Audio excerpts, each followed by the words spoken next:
being pretty, powerful, and purposeful, being a true testament that everything I've been through, am going through, and will go through has just been a blessing in disguise, and paving the way for Jasmine Lynn Enterprises to be known around the world. I'm an author, speaker, minister, Black mental health matters advocate, and God's voice for the millennial generation. I am Jasmine Lynn Pope, and I am turning my wildest dreams into the greatest reality.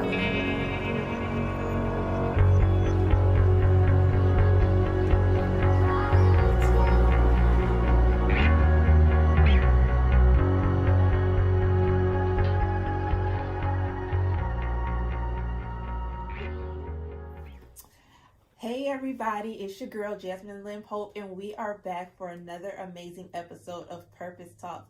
For those of you, if this is your first time tuning in, I am so excited to have you here. If you've been with me for this wild, crazy ride of Purpose Talks that encourage us to change, to grow, and become who God has called us to be, I'm glad that you're here as well.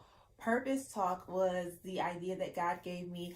It started out as a few Facebook conversations that then developed into this show. And so Purpose Talk is where we have intimate, thought-provoking conversation that helps us elevate in our purpose, that God has, the reason that God has called us to be here on this earth. And so I just want to welcome you all. For those of you who don't know who I am, once again, Jasmine Lynn Pope. I am the owner, the CEO on this side, because God is always truly the CEO over everything that I do.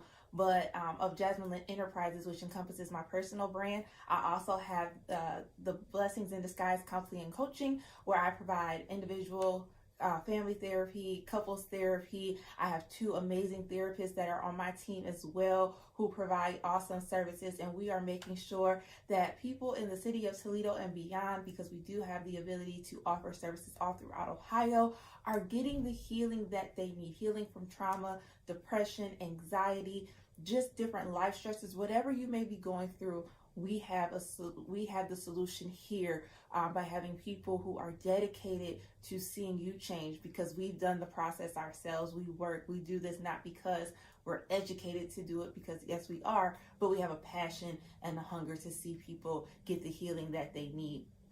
And then I also have the Pretty Powerful Purposeful Conference, which is a conference dedicated to women. And we've had a few men who have attended the last couple of years who want to level up in their purpose, whether they're just starting, whether they have been in the groove of walking in their purpose, but they need a refresh, a restart, a recharge. They come to the conference and get that. And so that is who I am in a nutshell as far as what my businesses do. But we are here for Purpose Talk. And so I'm ready to get into this topic for today. So let's get into it just a little bit. We'll take a break and then we'll come right back. But let's start. So every year for the last few years, I started the year with a word. And I think many people have been, I don't want to call it just a trend, but the trend of stating, what your word is, excuse me, for the year. And so some of the years, it really wasn't something that I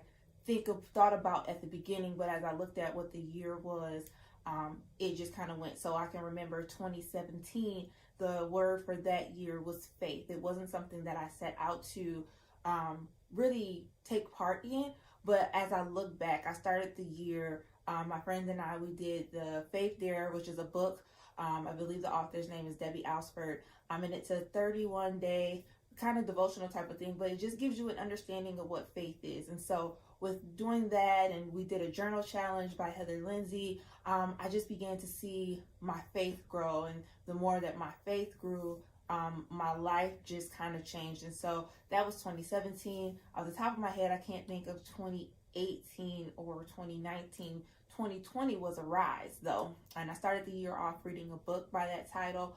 And it was really just talking about as a woman, and as a woman who has a deep sense of calling and purpose over her life, to really arise, to come forth and be who she's supposed to be. And so in 2020, I really felt my confidence shift to another level, not from an arrogant place, but just from being confident in knowing who God is and knowing who God called me to be. And so doing things that maybe I had put off because I had been fearful or doubtful of who he was calling me to be. And so in 2020, I released the book In the Middle, learning how to navigate the process to purpose. I expanded into my group practice. I hired one person in 2020, just hired another one in 2021. I saw my ministry go to another level. I saw my business go to a level. I saw myself go to another level as an educator. So really just springing up and coming forth and arising and being who God has called me to be. And so here we are in 2021, and I really felt led to take on a journey of healing. And so my word for 2021 has been healing. And I realized from past times in my life that whenever healing was the focus, that God was taking my life to another level. And so, excuse me, and this year, I really feel it's a different type of healing that has to occur. I really feel that it is a different level of being intentional with my healing, because oftentimes I feel like we set out to get healing, right? Whether it's in the physical, the spiritual, the emotional, but sometimes we don't have that true intention behind it. We're doing it for a reason. Excuse me. We're doing it for a reason, but not the true reason that we needed to. So for a lot of us, we go to the doctor only to minimize the symptoms. We just want that immediate, quick fix. We want to get the medicine that'll take it away real quick. We want to get something that's just going to be like, okay, this is done. But for many of us, our healing requires levels, because we've been through different levels of things. And so it's not going to be that one step cure that you have to go through, but you have to really be focused. You have to be intentional. You have to be a part of it in order to see the healing come to pass. And so in this time of my life, I'm being very intentional, not just from the fact of one of the things that I began at the beginning of this year was I did go back to therapy. As a therapist, I need therapy because I take on a lot with the clients that I serve. And, I'm not complaining or anything, but it's just the nature of the beast. When you are the type of person who sits and hears people's stories, you take in those emotions, you take in those feelings, you take on a part of their pain. So I have to process that. But then I have my own things that I go through on a day-to-day basis, or things that I have already gone through in my life that maybe at the time I wasn't ready to deal with it, or some things that you just didn't know that you were dealing with, but it comes a time where you have to, right? And so beyond just going into my therapist's office and sitting and talking for 45 minutes to an hour once a week, I've got to do some things outside of the therapy office that will continue to help me grow and aid in my healing. And you can't just go to the doctor office and they tell you what you need to do. They give you the medicine, but then you go home and you don't take it, right? You can't do that because you won't get your healing, right? You can't, get the surgery and not put in the work after the surgery to maintain the results of what you're desiring, right? So, if you had a broken bone, once the broken bone is fixed, you've got to continue to build that, the muscles and things of that nature. You can't just not continue forward, right? And so I've had to learn how to not only go and sit in her office, but then come outside of the office and be intentional, whether it's reading different books, whether it's journaling, increasing my prayer life, just utilizing my coping skills, changing my diet, all of these different things that aid in the healing process. And so I just wanted to start this show by reminding you that you have to take part in your healing process. You can't just sit back and think that, yes, God is going to heal me. Yes, he can. And yes, he will. Right. But there's a level of work that we have to do in order to see ourselves be healed, whole, delivered, restored, brought back to life, whatever it is for you. So I want you to take this moment. I like to do challenges somewhere within the show, right? So I want you to take a moment and I want you to really write down what it is that you are seeking God for. What is it that you know or feel like you need healing from, that you can put out there, but also putting on that paper whatever you need me to be healed from. I'm willing to see myself be healed from, right? Because there's certain things that we might not be readily able to recognize, but we need to deal with. And we need God to show us those areas so that He can heal our hearts, so that He can heal our minds, He can heal our bodies, and we can go forth and walk as bold men and women of God and being who He called us to be in our purpose and our destiny. So we're going to take a quick commercial break. We'll be right back. While we're on that break, make sure you're writing those things down, and I'll be right back to finish the rest of the show.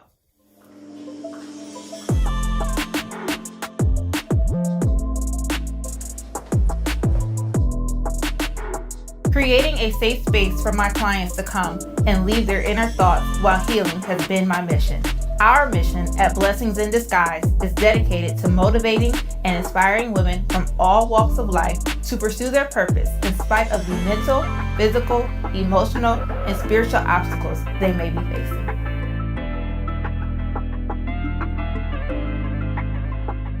All right, so let's get back into the show. So I've got my phone, so if you see me looking down, it's because I got my notes, because I want to make sure that I don't miss what I'm supposed to be saying. But as we continue talking about healing, one of the things I was reading, one of my books that I'm reading right now, I'm not even going to try to remember the name of it, but it's a book about forgiveness by Lisa TerKeurst. I believe I'm saying her name right. But she wrote a book dealing with on how to forgive yourself and forgive others, and just allowing yourself to allow God to show you how to forgive. And so one of the scriptures that came up in the journal portion of the book dealt with the man at the pool. And so the man had been at the pool for many, many years. And, there was one time a year where the water would be troubled. And that's when, a person would get in. Whoever got in first was the one who would get their healing or whatever, right?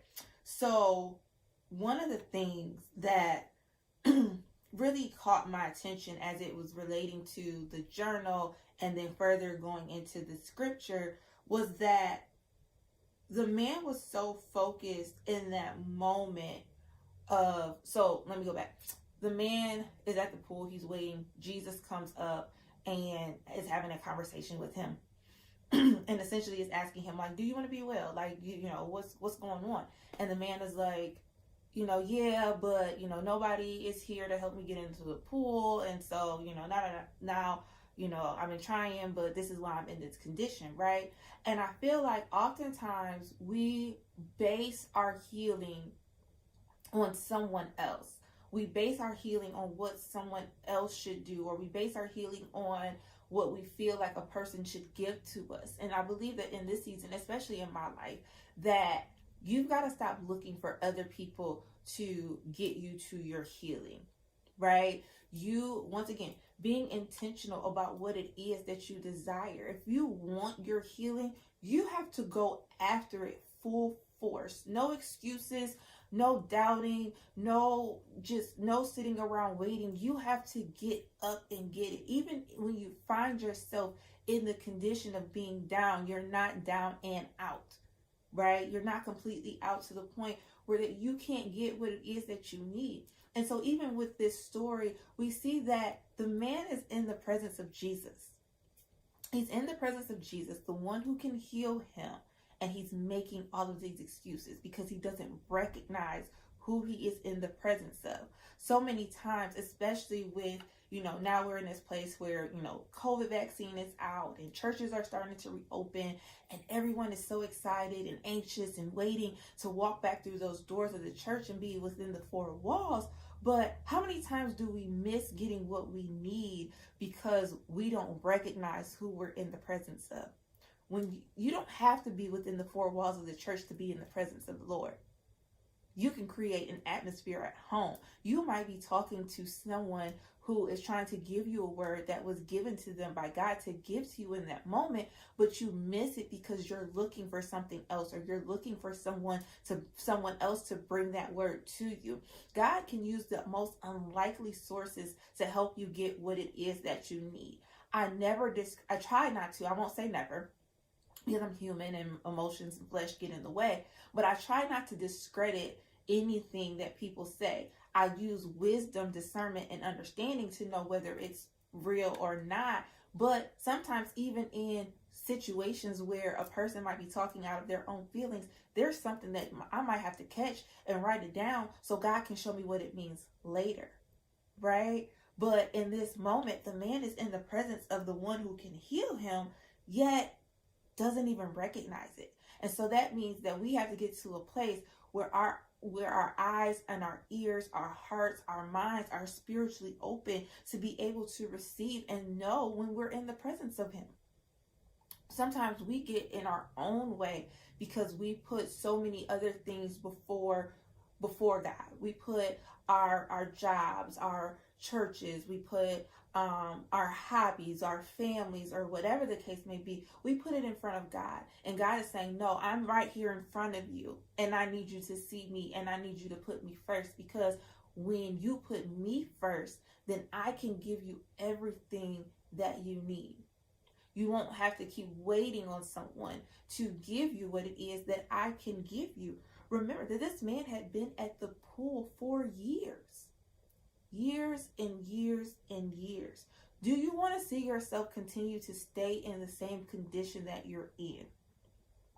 So many times we get so used to the feeling of our pain that when we are in the presence of God, who can take away that pain, who can heal us, who can make us better, we hold on to it like it's a teddy bear, or it's our favorite toy or gift or electronic or whatever it is that you hold on to, right?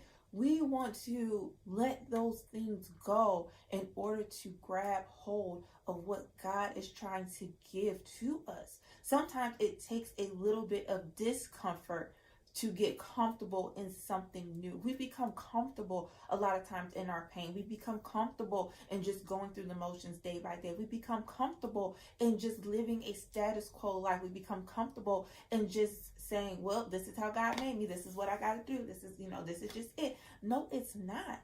Yes, we are called to endure certain things. Because God uses them to build us, to build our perseverance, our strength, our mindsets, to continue to love him, to serve him, to honor him, to draw closer to him, right? So yes, we all have to go through some things, but God does not take us through those things to keep us in a stuck, stale, and stagnant place. So what have you been avoiding doing, or avoiding getting your healing from? What have you been avoiding to not get to that place because you're so comfortable right here? I don't want to be comfortable in my pain. That is why I have taken the time to get up. I am not a morning person by any means. I love my sleep, and I'm generally up pretty late at night just because of the way I work. I'm usually here in my office until 8 or 9 o'clock. I get home, I try to spend some time with the girls, obviously, being with my husband, and sometimes I have other things that I have to finish up on. So I'm up late. So if I'm trying to, and I'm sleep. So I don't want to get up early in the morning, but I'm being intentional. 7 a.m. I'm up on a Thursday to make sure I'm at my 8 a.m. therapy appointment, right? Because I'm that intentional, I'm that focused, I'm that determined to get the healing that it is that I need so that I can continue to do the work of God. I am no good to anyone. Not myself, my husband, my children, my church, my businesses. I am not good if I am not okay. You are no good in your purpose if you are not okay. Yes, God gives us a level of grace, and there are things that he can continue to utilize us in, and continue to put us out there in front of people and doing different things because of who he is, right? But we don't have to operate that way. We do not have to operate that way. We can get our healing. We have to take that step. You have to take that step. Remember that there are people who are waiting to walk into their purpose by seeing you do the same thing because they're connected to you. And so when you're not doing what you're supposed to do, how many people are you holding up from getting what they need to get? Somebody needs to see you get healed. Somebody needs to see you go through what you went through and come out on the other side of it stronger, better, and more determined than ever before, because that gives them the motivation to take the next step. That gives them the ability to see, okay, I saw God work in her life. So now I can, I trust him a little bit more, that if he can work in her life and in her situations, and not comparing, but sometimes we have to go through the tough things, the very, very tough things, in order for other people to see, she made it through that. I know I can. And I know I can because I know God can. Period. Right? I have gone through so many things, and I never understood why God was taking me through that thing until weeks later when the phone calls started coming in. 2013, for example. 2012, I got pregnant. 2013, I had a miscarriage. Actually, this month would have made 8 years since I had that miscarriage. And so I could not understand. Like, I had my oldest daughter, pregnancy was great. I get pregnant this time, and there was all sorts of things that were going on. I remember the first doctor appointment, they couldn't find the heartbeat, then they did, so we thought things were okay. And then I get to this next appointment, and it's like, no, there's no heartbeat, your baby's gone. We're gonna have to do surgery or whatever to get your baby out. And so I just could not understand why God took me through that. Why did he have to hurt me? That's what I felt in that moment, right? Down the line, I can see why I had to go through that. I understand that. I'm not resentful or anything. I'm getting my healing. I've gotten my healing. But God used me in that moment, and he used me to have the strength and the courage and the ability to get through that, because I had at least 3 or 4 other friends within weeks or months of that situation that endured the same thing that I did. And they were calling me, Jazz, I'm hurt, but I saw you go through. And it's because of your strength. It's because of the way you handled it. I'm not sure how I'm handling it right now, but I'm leaning on you because I saw you go through it. And I know that if you trusted God and if you got through it, then I can get through it too. If I had missed in that moment and just been in my feelings and just all over the place or whatever, I could have hindered them from continuing to trust God, from continuing to believe that in spite of their pain, that they could keep going through. And so that's another thing that I noticed within the scripture, is that you have to be careful of the people that you have around you as you're going through this moment of healing. When you have the wrong people around you, they're going just for them. They're not worried about you and trying to help you move forward and get to what you need. They are solely focused on them. The man couldn't get in the pool because he said every time he would get ready to go, somebody would jump in front of him. All these people waiting around, and somebody would jump in front of them. Sometimes we have to make sure that we have the people who are willing to help us get to our healing. And no, that doesn't mean that they can do it for us. But you got to have those people that are around you that are encouraging you. You can do this. You've got it. Okay, I got mine. Let me help you get yours. Scripture doesn't say anybody came back to help him after they got their healing. We have to have people in our lives who are a part of that process. And yes, God takes us through different seasons and moving people out of the way so new people can come in. But making sure that you have that person or those people who are willing to see you move forward. One of the people that I have in my corner, and I don't always, talk about it or share with people, but I'm sure she's watching, my friend, Minister Ranshay. Like, no matter what I've gone through, and, she's been there. She's been going through her own things, but she's focused on getting her stuff, and she'll come back and she'll check on me. Says, you good? What you need? Can I pray with you? I'm just checking on you. Whatever, some encouraging word that she has. Excuse me. That's the type of people that we need. They don't have to know all your business. She doesn't call and dig deep or anything like that. But she gets a sense in her spirit, something's going on. She'll reach out. We'll talk a little bit. We keep going. We might not talk for a little while. You know, we see each other in church and stuff, but we might not have those intimate conversations for a while.